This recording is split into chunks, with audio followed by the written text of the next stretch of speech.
Salutations! And greetings. Salutations. And greetings! I hope you had a nice year. We did. Hope you had a nice Christmas and all stuff there. This is like a second take for our opening, so it's been fun.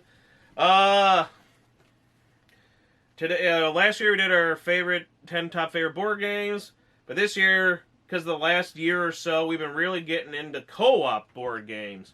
So we figure, why not make them in their own separate list?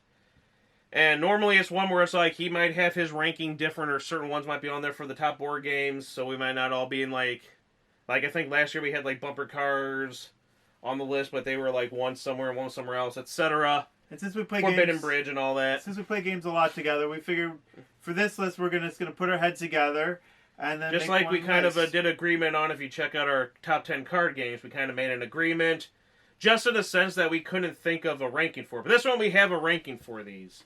So, and they are a rank. Woo! No, the two dishonorable ones are pretty rank. Yeah. Sadly. Because some of them we had high expectations. But anyway, our top 10 favorite cooperative. See, we're co-op. Co-op board games that we've played in 2022. So, number 10, the OG for one that we kind of... When we first started really getting into co-op stuff there. And that would be Pandemic. Yeah, it could be a very difficult game, but the Pandemic series are actually quite fun, depending on especially what kind of way you want, kind of strategy you want to go about it. And it's very interesting, like how what I like about it was like this is Pandemic, but we're going in the series of Pandemic, because a lot of times we don't play the original Pandemic. Because we've really... he's being honest, folks. But it's one of those ones where it's like, we're so damn close. Oh, but the one thing I do hate about it is, we're kind of going off rails right now, is the whole stupid thing of you have to be in the same city with the same card in hand for the city you're in order to trade with someone. And it's like, why? Why is it so difficult for us to swap cards? But otherwise, it's challenging. It is. But I like... those other ones. And then the original Pandemic is actually a really big board, and it's a longer game. Oh, yeah. And it just sucks to lose a game. What is that? What is that we got? What is the first one we got? Like, Hot Zone, North America? Yeah, that's the one that's like the shorter, like a smaller one. Think of it as like Ticket to Ride, where you got the big board game, but then they have these little smaller ones you can get now. Ticket to Ride type games. You know, like those little ones like San Francisco and New York and stuff like that. Because they're smaller, board, condensed gameplay instead of those real big ones. But I like the... Did we get another Hot Zone later this year? So that was okay. We also had the one that was the plane. The Rapid Response. Rapid Response, where it's on a plane and you're on a plane. You got to move stuff around. You got to go collect the things from room to different rooms in the plane, and then get them back over to here. And then you also got to recycle because you're using waste. And then you got to get the plane in the right destinations and whatever to dump off and cure. And it's like... You got to do all this within a timer. The timer's going and you're rolling like those weird dice with the symbols on them. And it's like, woo, is that a different version of that? At least it keeps it shorter. But it's also good about that game is that it's different. It's a different style. Mm-hmm. The other ones are more like each other. And then even more different, the Rome one, the Fall of Rome one. Yeah. And that was very different, unique. And I like how we were able to, like, if you hold off here, you can block people from... The funny thing is we were playing Rome the first time, and I made it harder on everyone. Yeah. But we were actually able to... We do that a lot when we're, like, we'll find out, like, after all, it's like, holy crap, we weren't... We were... treating ourselves like crap on this game. We were making it extremely difficult for us. Who knew? And we got more stories about that when we get further down the list. But that's a good one, too. I like that. But overall, the series in general is pretty good, and you should check those games out. Yeah, it's a good stepping stone, I guess, for... See how people can react to these fast think co-op things there. Even before we started playing, people were like, you should play this game. I'm like, I don't know. It's kind of hard. So yeah, but it's number 10 because we've been playing more and more. And there's other ones that we, obviously would like to play more and more. Number 9! The Captain's Dead. That one's a good game. I'd like to also check the ones out. Actually, I think technically that was probably before we ever played Pandemic. I believe or something, so. Maybe. But it's it's one of those ones like when you first play it. But it's like all these games. After a while, for most of them, you get kind of more like, oh, this was easy. Oh, this was super easy this time. Because at first you get overwhelmed. Yeah. Like this one here, because like the aliens getting on the ships or that ship getting closer to you, and you're like, what do I do? What do I do? We're all gonna die. And then we're getting better at it. I remember the first few times we played it, we actually started playing it.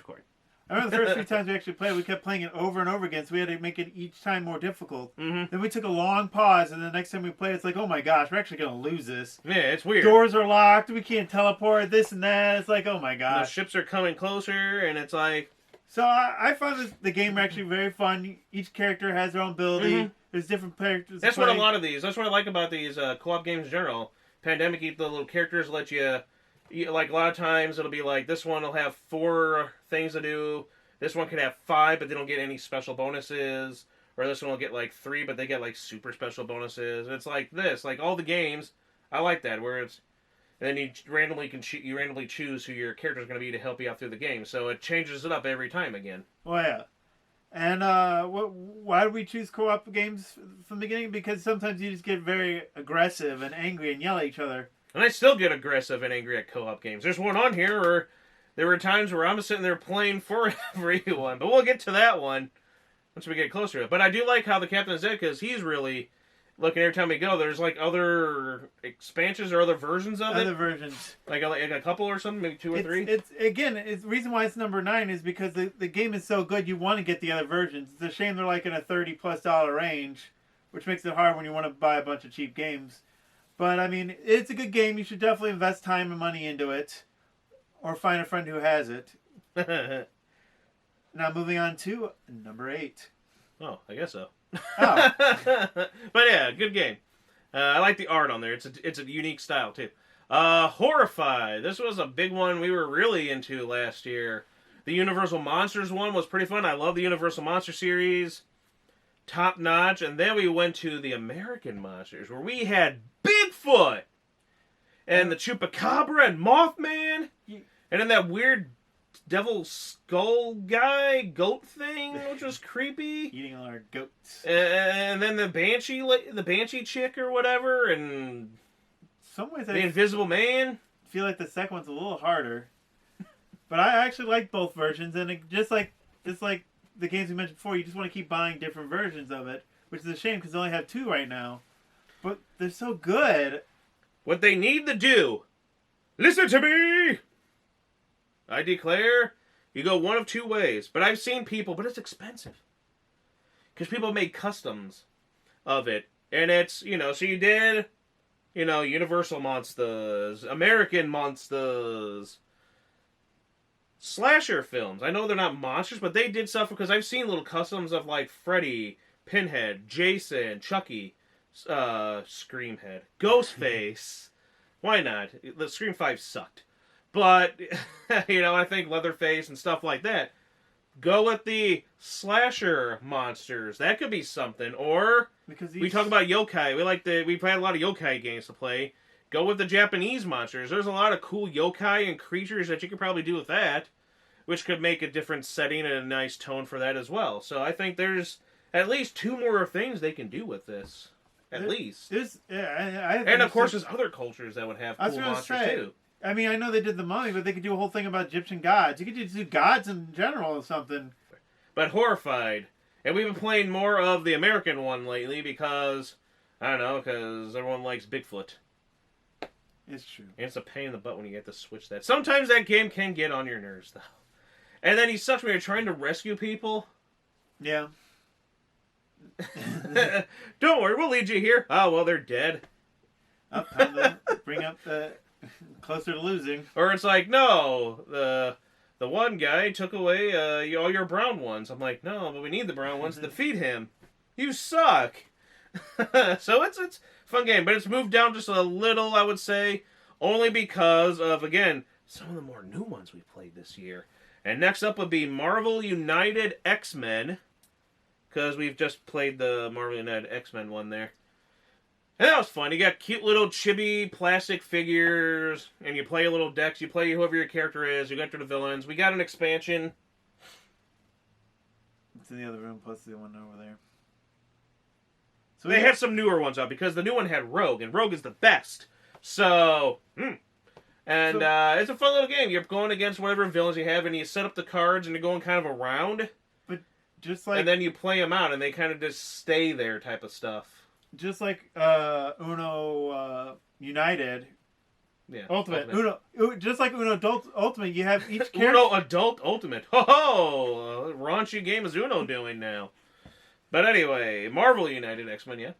each character has their own deck, so each character has their own strategy. So you have to think clearly before you choose a character.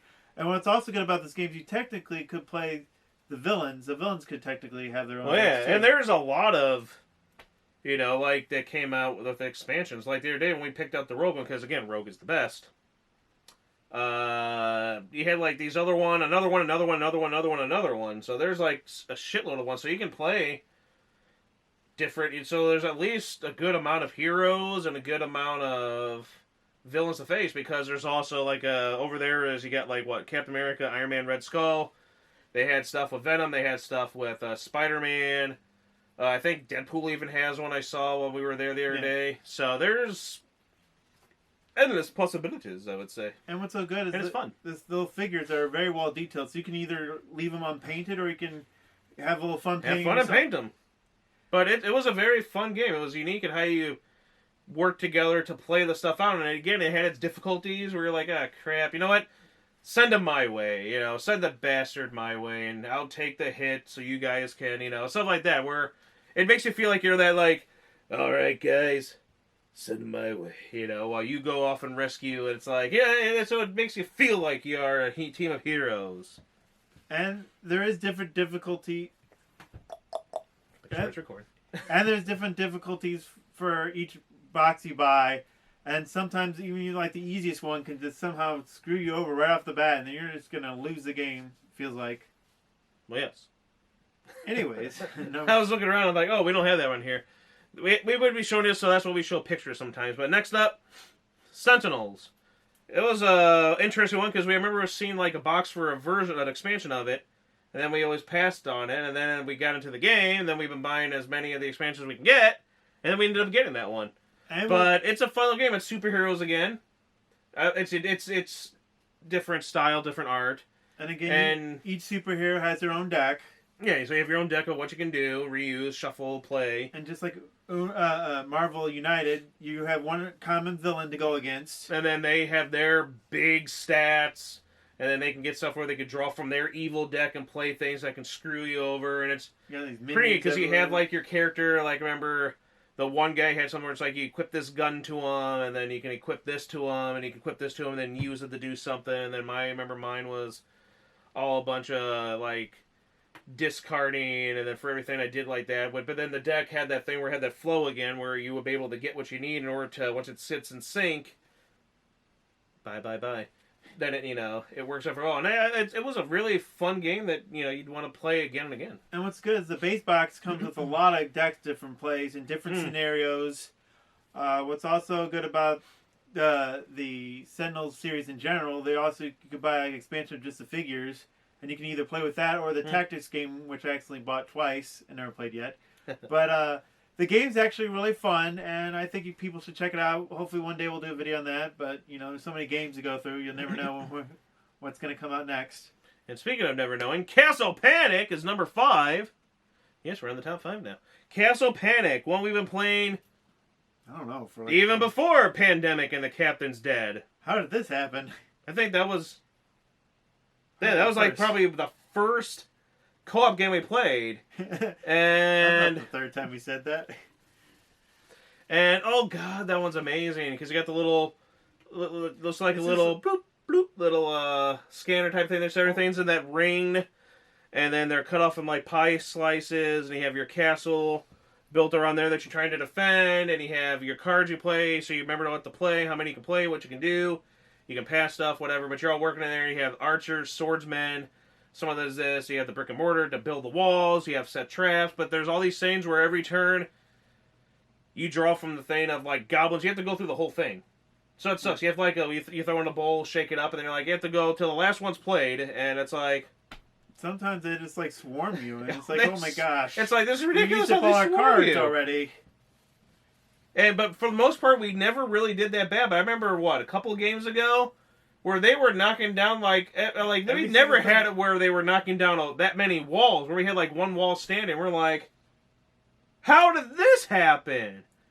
It can get ridiculous, but it's fun because they come out from all corners, and then you can hit this. There's a boulder where you can roll right through and smash. There's that expansion that I think we played once. Yeah, something else. I forgot what it was. But it's easier just to get the regular one out. Or is that yeah. But it's Or is Giants King Domino? Anyways. Oh yeah. Could be that. But it definitely had catapults. But the game's so good you don't even have to buy the expansion, and it's good on its own. It's really fun. And this is one of those cooperative games where you actually can play have all the cards in front of you, because you're definitely going to be doing swapping and working together. It's very key to work together. Yeah, so you know, like, because they keep moving closer or whatever. So you're like, by color and by number. So then you're like, okay, if next turn you'll hold on to the green because you'll be able to hit that one right there type of stuff there in row 5 or something. So that way you know you can plan ahead and think of whatever. And again, that's the one where we first started playing it, where I was all kind of like, I was getting like, because it was like one of our first times doing this. So I was getting like, no, okay, do this, here, play this, now do this, now do this, and do this, and it's like, where are we even? It's like, because we have to, we can't lose. And what's unique about this one compared to all the other cooperative games, not only do you definitely want to win together, but there also is somewhat of an individual thing when it comes to victory points. When you slay certain ones, if you do it, you'll win. You'll be the victor, basically, if you slayed the most number. You scored the most points of slaying the goblins. But again, because how difficult the game is, usually most of the time we don't care about who has the highest score, because it can be hard enough where no matter what, you're just going to have to try to win.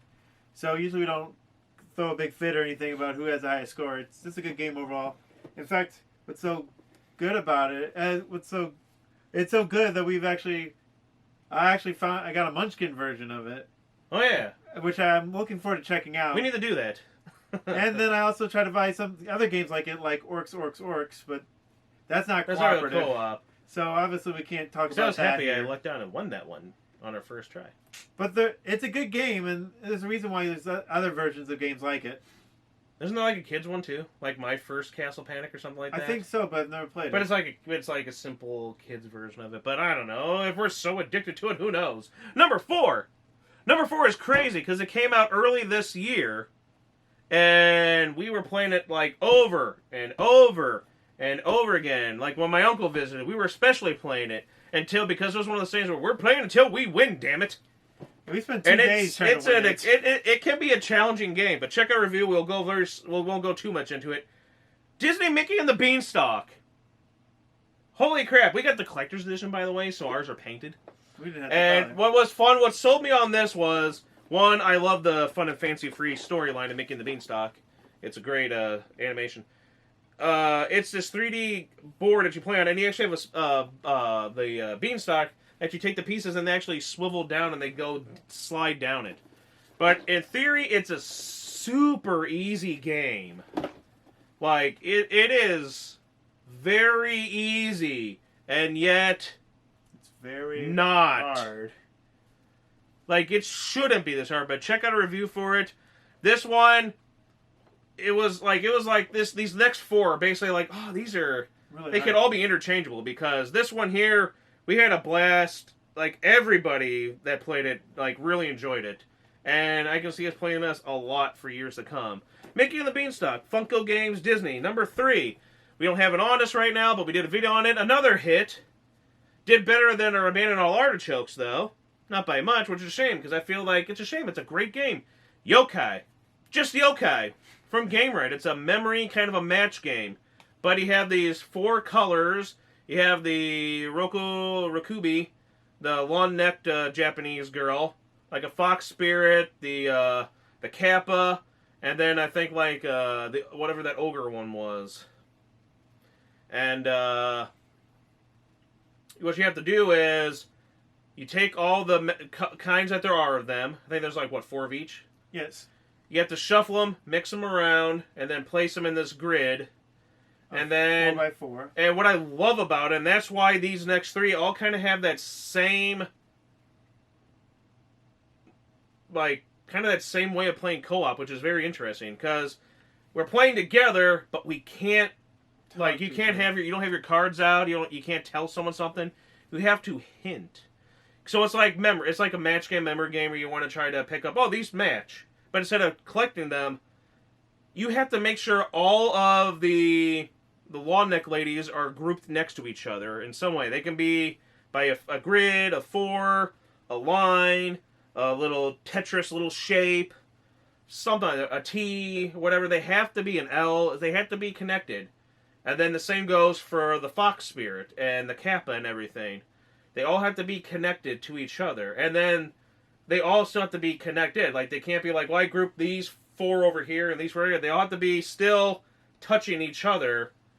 And however it is, and the way it is you look, your turn, you take a look at 2, and you gotta shift things. So that throughout the game, everyone has to look and see what's what, and they'll shift things. And if you want to keep something where it is, and you want to tell, without telling you, hint. And you have to put cards on top that could either say this is exactly the blue one, or this is the blue or red one, or this could be the green, blue, or red one. And then once it's there, it has to stay, and that's basically in a nutshell the game. It's fun. There's harder levels for it, and then how many you get right if you appease the gods, you get better scoring.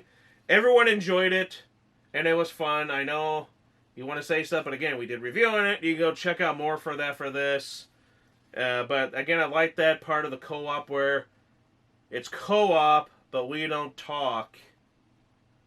And it makes it really more challenging, because you really want to say, like if you see someone, oh no, you moved the kappa over to, oh no, we're screwed, type of stuff.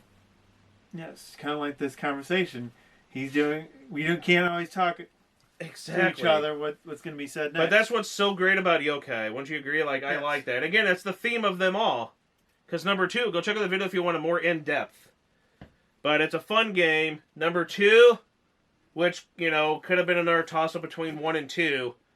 Another one of those Disney Funko big boxes that came out this year. The return, again, this is easily one of my all-time favorites. The Headless Horseman story from Disney. It's the greatest version. For me, it could be that or the Tim Burton Sleepy Hollow one there, but there's no greater than those 2. And this is just amazing. The cartoon in general is just... He's amazing. And that horseman is scary as shit.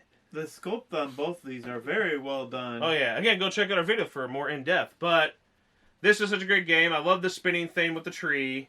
Ichabod! And it also can be very addictive, too. This is another one, just like the Beanstalk one there, where we're like, again. Because you have to try to get to the bridge before the horseman gets you. And then there's certain ways you play cards, and again, like the other game we just mentioned, you play the cards, but you can't talk to each other. You can't basically tell, but you can kind of guess based on how the board is. You're like, hey, the best thing to do, talk amongst yourselves, is try and, if you can, don't play a 4, 5, or a 6, or we can be screwed this turn. So then you're kind of hoping, wink, and then someone plays a 6, and you're like, damn. And then someone else plays a 6, and you pair, and you're like, why? Why'd you do it?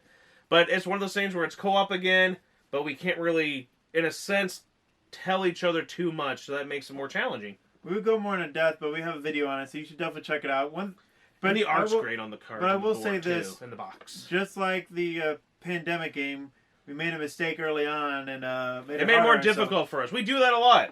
But it was still pretty difficult even after that, because that horseman can still get you even when you think you win. Which sucks. But Headless Horseman, Return to the Headless Horseman, Disney came out this year. Love that game. But I think slightly our number 1, before we get to it, we'll do the honorable mentions, because we only played it I think maybe once. But it was still enjoyable. Back to the Future, the one Back to the Future game where it was a co-op. It's like the first Back to the Future game. Yeah, and you're trying to keep Biff away from everything, and you're collecting things to move the parents together. And then to keep them together, while trying to get the DeLorean to hit this spot on the board. So you're trying to get multiple things going at once, so which makes it a fun game. And what else is good about this game is that each character has its own ability again. So that's always makes it really nice. It might go higher on the list. It might not, depending on how many more times we play it. But it was a good, fun game to try out. And hopefully one day we'll talk about the Back to the Future games. Taxi! These interesting little Canadian games that my dad got. They're all on these little tiny board things. We have a game of them right over there. And they're Canadian, right? And they're all that same kind of shape, that same style. And the inside of the box is the same. And it's always the same. They're these little cardboard pieces that look like someone just took like this and just cut them into the same size squares and had the art or whatever to play it. But don't let that fool you. They're actually fun games. And the sheep one, too, was also a co-op. The Coyote, where you had to watch with the sheep. That's a good game, too. But the Taxi one, because he had the move, So these games in general, then we've ended up finding... After we discovered those, like from my dad, it was like, hey, it says, because I was looking through games at my dad's house, and I was like, hey, this says co-op on there. Let's try these. And Dad's like, oh yeah, I got those a little bit back. There were these. And then after we did that, we went to like a Savers, and there was like 3 more just kind of sitting there. It's like, what are the odds? Let's get them. And then we went to another one, and it's like, well, here's another one. Now we're seeing them everywhere. We never heard of them. Same because of how cheap the stuff is, or at least how loose they are. It's easy to lose pieces. So the ones we found aren't complete. But again, probably still because they're cheap, you can easily kind of replace the pieces yourself. But the Taxi one there, you're a taxi cab, and you're going around trying to get people to pick up and earn your money and your fare and stuff like that. Basically, it's a fun little game. And then Forbidden Island / Forbidden Skies. We played Forbidden Island many times before. It's one where you got to go on an island, collect these certain treasures, and then get off the island before it sinks and you all die. And then Forbidden Skies, holy crap! It's like outer space. You have this little model of a plane, of the little spaceship, and the little like these little pieces that are like connected when they're supposed to. That's what's cool about it. What's supposed to happen is if you connect everything just right, it'll make the ship go doo doo doo and make it light up, and you win. But then there's all these hazards again. I love the Forbidden games. We still have to try Forbidden... Is it Desert or what? Desert. But they're great games. But I figured we've been playing those a lot. Forbidden... And these newer ones we've kind of been enjoying. And then Forbidden Skies we played a couple times. And I really enjoyed it. But I feel like these ones just... For now, but then that could always be next year's list. They could rise up. But at least they're honorable mentions. And not dishonorable mentions, which... We'll start off with Alien. That Alien game, whatever the hell the thing is called. It's like the Rise of the Nosferatu or something. I know it's not, but it's like it's based off something. It's based off the first movie. And the cat. it was a fun game the first time we played it, but we try to highly recommend it to someone. We got to play with them. Yeah, and then we got slaughtered. Isn't that great? So bad. We were praising it. Like this game was. I'm like, this was amazing. We enjoyed playing it. Yeah. And then it's like, he's like, okay. And then, like, we're playing it, and it's just like, boy, I'm embarrassed. I'm like, ooh, we're bragging about this. He was like, like. I think I'm going to go do something else. What? And it's like, oh my gosh, no, but what happened? Because for some reason, this game, the freaking alien's like, okay, we all need to go to this room. So as we're all heading there, then the alien pops over there, and it's like, well, we waste all our turns. Now we have to, let's go to this one instead. And then somehow the thing flips, and of course he ends up in that room again. Somehow, the way the stuff was shuffled. Yeah. Blame me. Not only the missions, but also with it was like constantly like a back and forth thing there. I'm like, this is stupid. This is bullshit that this should happen. But they suggest you need to play like all 5 characters because. But every time because each character has their own ability, which can come very. But then, as I've said, a lot of people sit there and say, oh, it's hell if you don't, have all the characters to be able to get all the stuff because you got to collect all this. You got to collect those canisters. You got to do this, and you got to turn the stuff into this, and you got to do this, and you got to all those 6 agendas, and then you play that one guy, and it's like that's a harder end game, and he had that other guy in there to make it even harder. I'm like, we didn't even try that one yet. We're gonna save that for a while. But Alien, it's not terrible because we really did enjoy it. But that one game. Where it really just, we're putting it away for a little bit. We're going to put it away for a while. Who knows? But it's not, no. It's not as bad as, what is it? Dead? Panic. Zombie Panic? Dead Panic? Zombie Panic. It's like one of our favorites, Castle Panic. Only it sucks.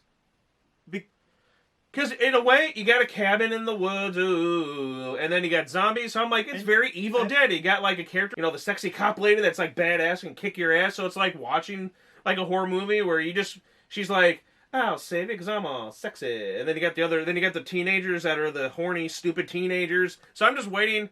You have all these characters. When's Ash gonna show up? The game needs Ash. But instead you get a bunch of crappy zombies that, unlike Castle Panic, where they spawn, these things spawn like crazy, and then they keep coming back. Like, they don't, like, die or whatever. Yeah, unlike the Castle Panic, where you eventually run out of enemies, this one just keeps constantly swarming. And it is And what really sucks about the game is, unlike Castle Panic, where you start off with stuff to work with, you start with, like, nothing. Yeah. You have to go I'm out like, you should at least, done. unless the rules or something we messed up, but I feel like you should at least start with some kind of a weapon to defend yourself, but then it doesn't matter, because you're using something so fast, you die. We were so close that one gamer was like, kids, you got to get these pieces for the little, communicator thing, and then get to the car, and then do this, and then we were like, we did this, but then it's out there, you got to go out there, you're getting eaten and killed, but what's neat is, then at some point, you'll turn into a zombie, now you got to go after everyone else, and that's a neat aspect of it, but then the rest of it is just like, bullshit, it is like, it's realistic, I feel, because in real life, if that were a thing, it's never going to happen, but if that were a thing, with a zombie thing like that, you'd be dead. So that's that's a dishonorable mention for Which is Zombie a shame Panic. Because I got so excited about when I bought it. I was like, why not? This sounds cool. Who doesn't like that kind of stuff? Oh, I don't like this anymore. So number 1, which could also be for me, probably my favorite game of the year, maybe in general. Hence why we own Quirky Circuits. Well, I remember when we went to the one game store, the miniature market, and they had that there. I'm like, this looks cute. I saw the box. I was like, I want to see this. I'm like, it's a co-op game. And then it's like, oh, well, like, we skipped on it, and then it's like, then it was starting to, like, sell out online and, like, out of stock. Like, no, I'm never going to get it. So we rushed over there. They had one box left, and it's like, we're getting this. We played it the same night. We played the Marvel United. Yep. The Back to the Future game. That was co-op game night. We were trying all these new ones. And Quirky Circuits was just the one. Like, it's like... It's not... Oh, I'm sorry. But it's like, as I was saying, I think there's a common theme with this, the Mickey and the Beanstalk, where these were like, you keep wanting to play them again and again and again, because it's a fun freaking game. And then, with Yokai, the Headless Horseman, and this one, it's another one of those ones where it's co-op, but it's completely blind, and it's blind. You're not allowed to talk to each other, but then they give you can use beep and boops. You can be Mr. Krabs from SpongeBob. Boop, boop, boop, bop, boop, boop, bop. And kind of hint. But we did one time where it was like, okay, I think we're doing a little too much hinting. But for the most part, then you back down on that a little bit and you don't do it. But Quirky Circuits is cute. You got a little cat that's on a little, one of those little robots that clean rooms. And that's the character. Its name is Gizmo. Like the Mogwai, only is a little clean robot. And then you got Hugsy. Well, which is named Penny, but basically it's Hugsy. And it's just, there's these different things. It's on a little book, with like a spiral book. You open it up and it tells you what to do with the cards, and you're supposed to take it and move them. Like, the cards you play will make it shift that way, or turn around, and then move 1, move 2, move all the way down, stuff like that. So what you're doing is, you all have your cards, and you're going to be playing them face down in order. So you can be like, I'm playing this, so he goes, okay, that. And so you're like, okay, but then someone else could be playing out. So you want to try to be like, you want to go in this order, but then someone else could like do it. And there's times where like we first played it, where it makes it so enjoyable, even if you feel like you're going to lose, or you come close to losing a round, where the battery goes down almost. We're like, all right, let's flip them over. And it's like, right back where we started. It's like, all right, we wasted that whole round, just took the character right back to start. We didn't do a damn thing. What's also good about the game, not only do you can hint with beeps and boops, but the back of the cards actually tell you what if it's gives you a rough direction, like he said. And so there's times where basically you think that they're. I was like, I know what he's doing. I got you. I know what you're doing. I know you're doing that. And then then there's times where it's the opposite, where you're like, what the hell is he doing? I don't trust this guy. What does he do? He's mad. It's a blast. It's what makes it enjoyable. It's cute. It's very unique, and it's just a blast. And it gives you a smile, and you're just all like this. Like, remember when we did when my uncle came down and visited again, and he was just, oh my gosh, like getting a kick, like we did something stupid again. It's like, no, well, I thought you wanted. No, I was thinking, no. Oh. But it's fun. And it is so fun. And then it's all flipping pages and keep playing. You know, like the Gizmo has to get, you know, the Dust Bunny is, but Hugsy has to go through the snow and the flags. And then they're all different as you turn the page to each little level. Like, goes from basically like Gizmo to Hugsy to Gizmo to Hugsy, and then maybe Hugsy and then Gizmo. And then it kind of alternates Penny, but Hugsy. The Penguin. So then I'm like, I want them to make more. Like, I love this. We haven't played all the levels yet. Or a different character added. Yeah, but I would like to be like, make another one. It's a fun, cute, addicting little game. And what's so good about this game, it's actually one of the cheapest, I think, of the co-op games we have. Yeah, it's under $20, I believe. Yeah, and it's, again, it was addicting. We all wanted to keep playing, like, turn the page, play again, turn the page, let's do the next level. I mean, it can be very difficult, but at the same time, I almost feel like it's a game that the whole family can play. I feel like anybody could. You just get a kick out of it. I think people will get a kick out of it. It's one of those games where I think it's one of the only games that I can think of where I get a kick out of effing up. Because there's games where it's like, you don't want to F up. Right. But in this game, I'm like, oh, it sucks, but it's going to be funny to see how... Because you just wait for, let's flip them. And then you're like, okay, nope. What the hell? Why are you going this way? It's fun. It's enjoyable. And, like, for me, like, it's probably my favorite game of the year. But then I feel like for upcoming top 10 board games, I feel like I might be like, well, we'll keep the card games, obviously because the card games on our one list. Co-op, like, this might be, like, but again, I feel like this, the Headless Horseman, could easily make that list. Same with the Mickey and the Beanstalk. For some reason, I feel like a lot of these games could make it on my favorite of the year. But I kind of want to keep them. They got their own special list. We agreed on our top 10 ranking, and then we eventually like, yep, like, we're in agreement. This is number whatever. This is number whatever. We're in agreement. And, yeah. So what was your favorite co-op games you played? Do you like co-op games? Let us know. Maybe we'll check them out. Or maybe we'll disagree with you. That's not very co-op of you. But no, co-op games are actually really fun. I do like to win and beat people, and take all the glory, but, you know, I'm okay with sharing. Yeah, if you get a good co-op game, it's fun to share. So please share in the comments. Definitely try Quirky Circuits. It's a freaking great game. One of the tops of the year. See you next time. Like and subscribe, and stay tuned for our top 10 board games of 2022. It may shock you. Or not. Bye.